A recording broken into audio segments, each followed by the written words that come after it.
Welcome to the Pharmacist Voice Podcast, episode 233. I'm the host, Kim Newlove.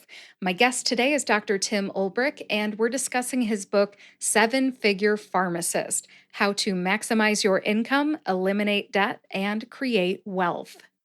If you're new to the Pharmacist Voice podcast, welcome. Again, I'm Kim Newlove, the host. I'm a pharmacist by training, but I'm not in clinical practice anymore. I am a voice actor and a podcast host.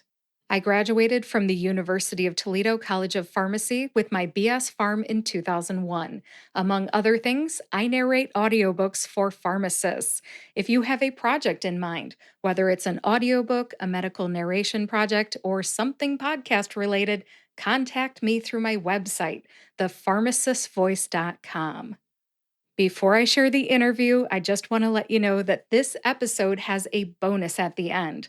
Tim narrated a sample of Seven Figure Pharmacist for you to enjoy, so please hang around until the end for that. If you're unfamiliar with Dr. Tim Ulbrich, here's a little background. Tim is a pharmacist, author, podcaster, husband, father of 4 boys, and the co-founder and CEO of Your Financial Pharmacist, which is also known as YFP. Founded in 2015, YFP is a fee-only financial planning firm and connects with the YFP community of more than 15,000 pharmacy professionals via the Your Financial Pharmacist podcast, blog, website resources, and speaking engagements. To date, YFP has partnered with more than 100 organizations to provide personal finance education. Tim earned his Doctor of Pharmacy degree from Ohio Northern University and completed postgraduate residency training at The Ohio State University. He spent 9 years on faculty at Northeast Ohio Medical University prior to joining Ohio State University College of Pharmacy in 2019 as clinical professor and director of the Masters in Health System Pharmacy Administration program. Tim is the co-author of Seven Figure Pharmacist and the host of Your Financial Pharmacist podcast, which has more than 1 million downloads. He has presented to over 200 pharmacy associations, colleges, and groups on various personal finance topics, including debt management, investing, retirement planning, and financial well-being. Tim was also featured in episode 154 of the Pharmacist Voice podcast during my Pharmacist Dad series in June of 2022. Without further ado, here's my interview with Dr. Tim Ulbrich. Hi, Tim. Welcome back to the Pharmacist Voice podcast. How are you? I'm doing well, Kim. Excited to be here. Thanks for having me. Yeah, it's great to have you back. Today, we're going to be talking about your book, Seven Figure Pharmacist. Now, I'm going to jump right in. What's this book about? Yeah, this book is really all about the intersection of personal finance and pharmacy. So the whole gamut of personal finance, from debt management, cash flow budgeting, investment, retirement planning, building some of the habits of wealth building over time. How do you evaluate a financial planner? All parts of the financial plan. And really, it's customized all to the pharmacy professional. So my colleague Tim Church and I, who wrote this book, co-authored this book together. It was a labor of love, a project of love, but we really wanted and aspired to have a resource that was for the pharmacist, by the pharmacist, that spoke directly to them as it related to the topic of personal finance. Awesome. And where does this title come from? Yeah, Seven Figure Pharmacist. Fun story about that, Kim. Tim and I were actually sitting in a Cracker Barrel of all places in Northeast Ohio. And we decided, hey, we're going to write this book, Personal Finance, Pharmacy. We started outlining topics. And in that breakfast meeting that one day, we were brainstorming different topics. And Seven Figure Pharmacist came to the top. We talked about some cover designs, and we could just really start to visualize what that would look like. And we liked it because it was aspirational in nature. And we talk about in the book that the financial plan, yes, seven-figure pharmacist, of course, implies, right, $1 million, 7-figure net worth or more.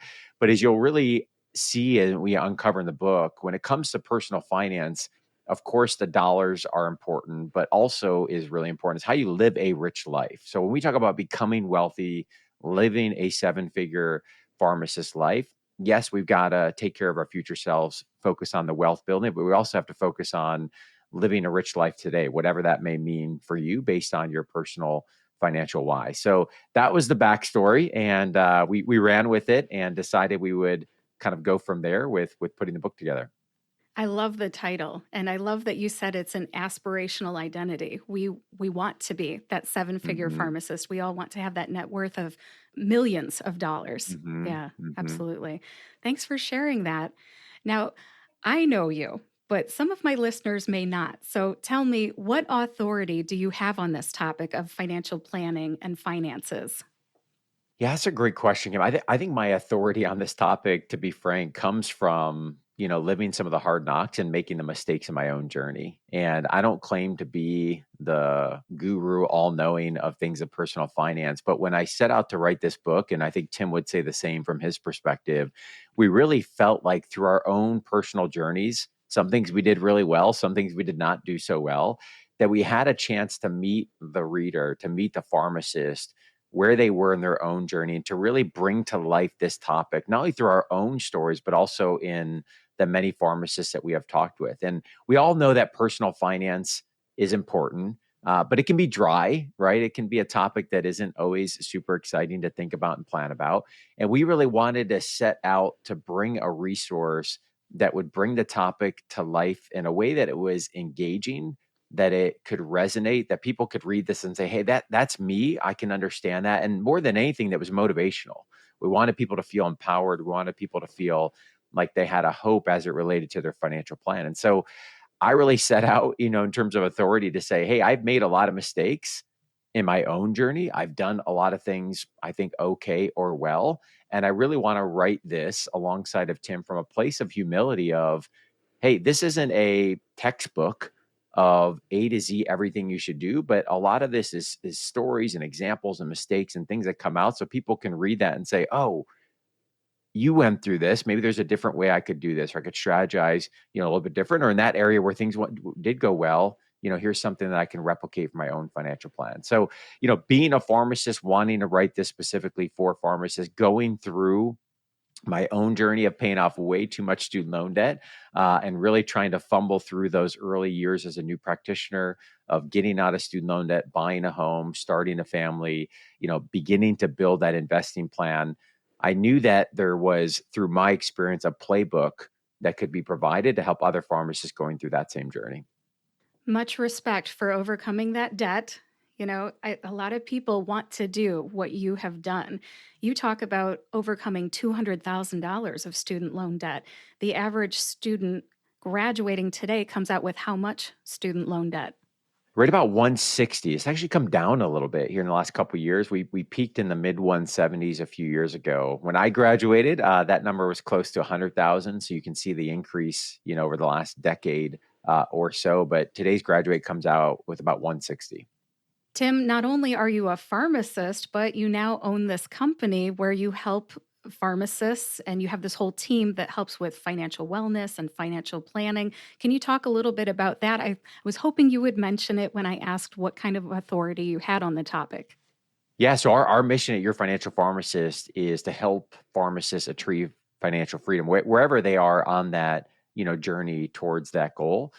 So I have a team of certified financial professionals at YFP. We have a team of tax professionals. So we do everything from all of the education and free content that folks will see on our website, yourfinancialpharmacist.com. We've got a weekly podcast, blog articles, guides, checklists, resources on the gamut of topics, all the way to one-on-one high touch financial planning that is led by one of our certified financial planners. And then also we have some expertise on the tax side of things as well.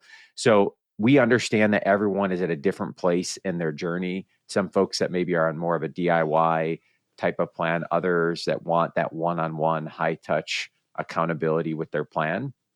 And then, of course, individuals that may be somewhere in between there, folks that are just getting started on their journey as a new practitioner, those that are, nearing retirement, and the financial needs are very different based on the phase of life that you're in. So the way I think of the work we do at YFP is all around the intersection of personal finance and pharmacy. So we've talked about a variety of topics of where that could be, as well as the professionals and the different stages of their career. And our team and the work that we do is really meant to support them on that journey. Yeah, this book fits in nicely with that mission. Would you say that you wore your YFP hat when you wrote this book with Tim? Yeah, this was one of our early ventures for YFP. So right after I finished paying off the $200,000 of debt, I started blogging about that journey. That was the beginning, and at the time, I didn't know where that would go in terms of, is this a company? Is this a side hustle? Is this a hobby? And I did that blog under the brand Your Financial Pharmacist. From there, started speaking on the topic. Would later podcast on the topic as well, which we still do today. And in 2017, which was about a year and a half after I got started with the blog, Tim Church and I decided to collaborate on the book. So, yes, very much under that umbrella, we were still trying to find our voice and our identity of where we would be going. But it seemed like a next natural step to provide folks with a more comprehensive aggregate resource than you might get on a blog or a podcast that could be a reference guide, especially for individuals, I would say, in that first 10 to 15 years of their career. You know, Pharmacists, again, at all stages of their career are going to need financial assistance and help. The topics, the needs change as time goes on. But we really felt like there was a gap in that first 10 to 15 years, right? This is where individuals are typically overwhelmed with the transition. Hey, I make a great income, but I'm frustrated by the fact that maybe I'm not progressing as much as I would like to financially, overwhelmed with student loan debts, not sure about how to best save and invest for the future. Trying to figure out and navigate that landscape as a new practitioner financially is one that I found very challenging, and we would hear over and over again for other pharmacists. So this resource was really designed with that individual in mind. Certainly, I think it can help other folks as well, but that was really the target audience of what we wrote here. I love that you called out the target audience. I was just going to ask about that, but you covered it. Now, I heard you talking a lot about pharmacists, but really, I feel like you're talking to future pharmacists too, pharmacy students. Would you agree with that? Absolutely. I think new practitioners, student pharmacists, one of the questions Kim I get often from student pharmacists is, "Hey, I'm really excited about this topic. I know I should be thinking about this. I know I should be doing something, but dot dot dot. I'm a student. I'm busy. I'm not yet earning an income. I'm accruing student loan debt.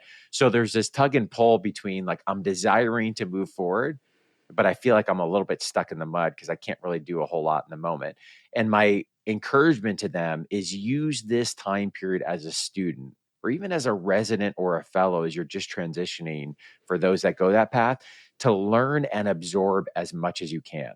So I think about it as a war chest that you want to build up that when your income turns on, when those financial decisions come to be, right? Your student loan repayment, buying a home, getting started with investing, you've already accrued a base level of knowledge that you feel comfortable and confident going forward. I think where we often see a lot of the stress anxiety is when one is trying to learn and get up to speed at the same time they're making a decision. You can do that, right? Sometimes that's the best learning in the moment. But if we can build some of the foundation of, understanding different financial terms, understanding basic investing principles, understanding, cash flow and budgeting, obviously we're not going to move the needle a whole lot as a student because of limited income and a lot of Hmm. debt that's being accrued. But we can build that foundation so we can hit the ground running as a new practitioner. I like how you talked about the foundation. I have a feeling that there is some great vocabulary in Seven Figure Pharmacist. Am I right? I have not read this, You to be are. honest, but You are. Yeah, we actually talk about the prescriptions of the financial plan. We bring some nerdy pharmacy examples in when we talk I love about, it. some of the mistakes folks make. We talk about that as if they're contraindications. So we try to make this as engaging and relatable as possible. I love it. And it's a little bit corny too, but I would expect that from a former college professor. That's right. My inner teacher came out a little bit as we wrote this. So yeah. Now, relatable is a great word for it because students are used to being taught. So if you're bringing up Mhm, vocabulary and making it relatable to the profession as they're learning that mhm. too, then I think it kind of dovetails really nicely. Yeah. Absolutely. Awesome. Much respect. Tim, let's talk about the why somebody Mm. should read this book. I was thinking when I thought up this question, what problem does it solve? And what do you want readers to get out of the book? Yeah, I think when it comes to personal finance, what I've seen, Kim, in my own experience and talking with thousands of pharmacists on this topic is yes, it's about the numbers. That's important. And I think that's where we often start. However, I think it's more important relates to some of the emotional behavioral side of the financial plan. So I'm talking about things like peace of mind. I'm talking about things like, hey, I'm not overwhelmed or stressed or frustrated with the anxieties of my financial plan. I'm talking about things like being in a position to be philanthropic and to give. When it comes to working with a significant other or spouse, this isn't a point of contention, which it can be for many people. You know, personal finance can be incredibly stressful and overwhelming, and it doesn't have to be. And one of my motivations as it relates to this book and all of the work that we do is if we can provide some level of empowerment and motivation that inspires people to learn, to want to dig into this topic, to not be fearful of this topic, and to start to put the puzzle pieces together. That's where we really start to see things move from thinking about finances in a scarcity mindset to actually talking about how can I live an abundant life. And yes, that might mean building wealth, but it's a lot more than that. When you look at the literature around money and happiness, you can have all the money in the world in your bank account, but it really comes down to things like experiences and generosity and giving and all these other things of which money is a tool to be able to achieve those other parts of the financial plan and other goals that we have. And so, often we may hook people with, hey, they've got pain around student loans. Okay, we can help address that pain, but it's not just about the student loans. It's about what does that mean if we develop a really solid plan to address the student loan plan?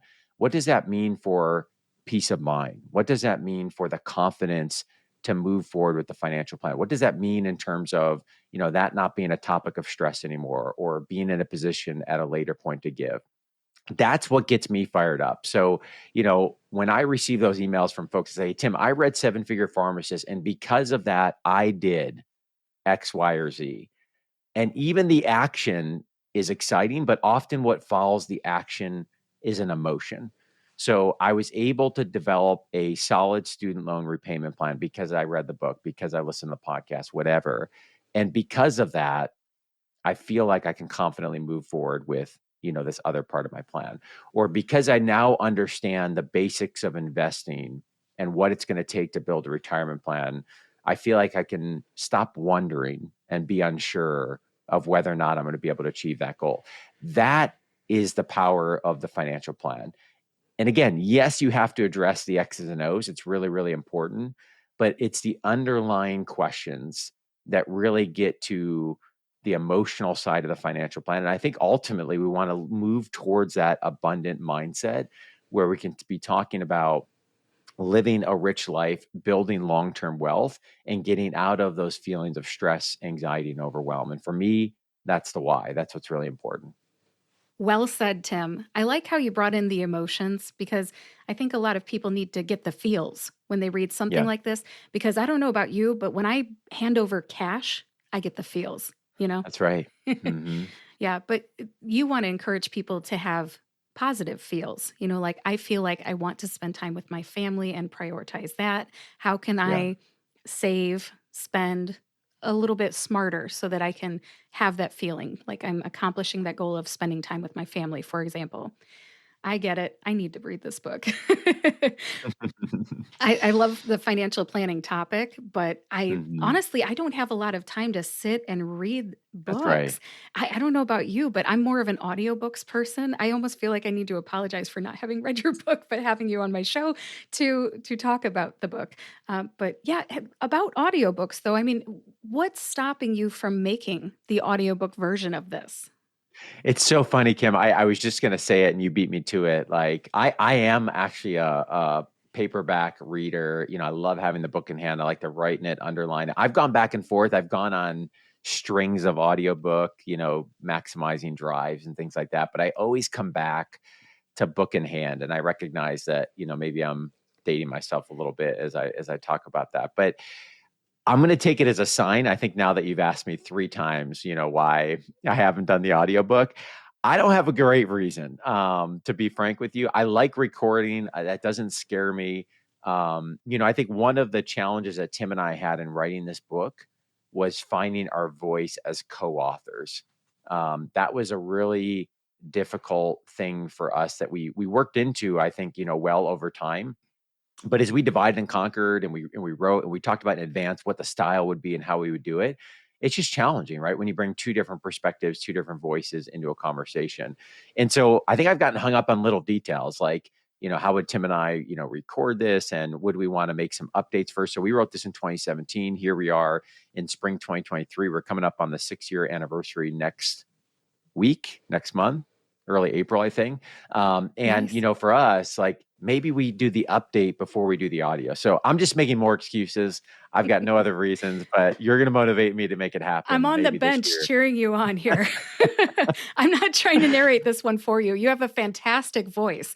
I know you're great behind a mic. I just want to be here to support you in case you ever want to do it, because I want to listen to it if you ever make this Yeah. audiobook for Yeah. sure. And I Well, want to recommend it maybe to this is people. the motivation that's going to take us forward. So you're going to keep me accountable. How about that? I'll keep bugging you. How's that? I'll keep having That's you on my good. show and asking you. I'll put you under the fire and yeah. All I love right. it. So moving on, let's talk more about this book. What do you want people? What's the thing that you want people most to do with the information in the book? I want them to take action. I want them to implement information. And even if that means fumbling through and making mistakes, I think we so often get paralyzed in kind of that hyper analytical mode. And I hate to generalize pharmacists, but I think that as a group that is somewhat true, and I'm including myself in that conversation. And I think this is a topic where you can read, acquire information. But at the end of the day, like, we got to take some action. And sometimes that means we're going to make mistakes. That's just the nature of this topic. Mhm. And one of the principles I want people to walk away with as it relates to their financial plan is, with action comes a need for grace. Like, I am making mistakes every year in my financial plan. Like, that is just a part of human behavior. It's an emotional topic. It's a complex topic. It's always moving as our life evolves over time. So I want people to take action. I don't want them to be fearful, and get into that over analytical mode. And I want to make sure they give themselves some grace along the way. So yes, read it. Yes, acquire the knowledge, but we've tried throughout the book to have some action steps where people can implement information, questions they can ask themselves, and some tools and resources to help get them there as well. Sounds like a fantastic read. Where can my audience buy this book? So we have it on sevenfigurepharmacist.com, also available on Amazon, on our website, sevenfigurepharmacist.com. We have some different bundles and packages and e-resources that come with it, but either on that website or it's available on Amazon as well. Awesome. Now, is it available as an ebook or just in print? See, you're challenging me again, which Oh is good. no, Just print for just now. print. All So, right. and then for folks that buy it on sevenfigurepharmacist.com, we have an electronic version of the book that they get in addition to the paperback copy, but we don't have it in a formatted EPUB available. Got it. Got it. Part of this is me not doing my homework.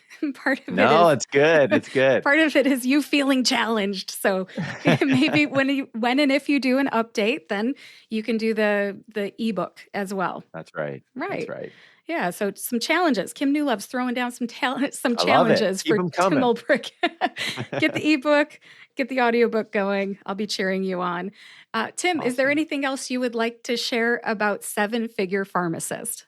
Yeah, I appreciate the opportunity to talk about the book. And as folks read it and engage with it and hopefully take and implement some action, I get inspired by those action stories. So I would love for folks to reach out and connect with me on LinkedIn. It's probably the easiest place. Also on our website, yourfinancialpharmacist.com. But whether it's this book or another personal finance book, I would just encourage the listeners, regardless of the stage of their career, there's always something we can be working on with the financial journey. So let's take some action. Excellent parting words. Tim, thanks for being on the Pharmacist Voice podcast during my Pharmacist Authors series. I'm sure you're going to inspire some pharmacists out there to take control of their finances, and you might even inspire some pharmacists to write a book. So thank you Love it. times two. Thank you. All right, take care, Tim. Bye now. Great interview. And now here's the bonus. This is Tim narrating part of Seven Figure Pharmacist. Enjoy. A tale of financial toxicity. In 2012, Serena, a successful residency trained pharmacist in her 30s, making well over six figures, had to sign an important document that was going to significantly impact her life. This wasn't a contract for a new job, marriage certificate, or adoption papers. This document was an agreement that her home would be going into foreclosure. Just prior to this unfortunate experience, Serena was paying a $3,500 monthly mortgage payment and homeowners association fee. She had a supercharged $400 monthly car payment for her Mercedes Benz, a $350 payment for student loans, and a $150 payment for a credit card that carried a balance of $6,500. In addition to all that, Serena was putting 10% of her income into a retirement plan. When food and other necessities were added in, her budget was tight, but she was able to cover all her expenses.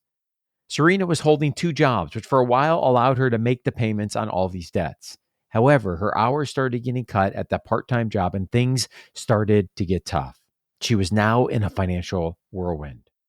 Looking back, contemplating how she got into the mess, Serena admits, quote, "I didn't have a plan. I lacked common sense and I tried to do everything on my own without any input from an expert." She also felt there was an image to live up to as most of her friends were big spenders, and that was the culture she had grown accustomed to after graduating from pharmacy school. A tale of financial efficacy. Alan woke up one day in his 40s and came to the realization that he didn't have to work anymore. This wasn't a Peter Gibbons office space experience where he was hypnotized into an apathetic state and was going to just stop showing up for work. Alan really enjoyed his career as a pharmacist. Although he decided he would continue to work at this point, Alan had enough savings to have the freedom to choose exactly what work he would do and how often he would do it. It was at that time he had a net worth of $1 million. Fast forward to the age of 53, where Alan now has a net worth of $1.7 million. There's no secret formula to Alan's success. He's not a lottery winner and has never received an inheritance. His financial success can be attributed to his consistent investment in himself by contributing a sizable portion of his income toward retirement. For the past 27 years, Alan has been investing 35 to 40% of his income into the stock market and real estate, with the majority in tax-favored retirement accounts. You may be thinking, how is it even possible to put away that much in savings? Alan's key to maximizing his savings is staying out of debt. When asked now what the other keys have been to his financial success, Alan suggests, quote, "Always have a 6-month emergency fund, maximize your retirement savings, and put your contributions on automatic withdrawal," end quote. So here's the question for you. Which one of these pharmacists do you want to be? Great job, Tim. Thank you so much for doing that. That was great. All right, let's wrap this episode up. Thank you for listening to episode 233 of the Pharmacist's Voice podcast. Please visit thepharmacistvoice.com to read the show notes. In the show notes, you will find a link to Tim's book, Seven Figure Pharmacist: How to Maximize Your Income, Eliminate Debt, and Create Wealth. You'll also find a link to Your Financial Pharmacist and more. Please share this episode with others, especially pharmacists and pharmacy students. And if you like this podcast, please subscribe to or follow the Pharmacist's Voice podcast on your favorite podcast player and YouTube to get each new episode right when it comes out. I'll be back on Monday, July 24th with my last interview in the Pharmacist Authors series. Dr. LaQuoya Johnson will be on the show talking about her book, How Racism Manifests Inside the Small World of Pharmacy. Thanks again for listening. I'll talk to you on Monday.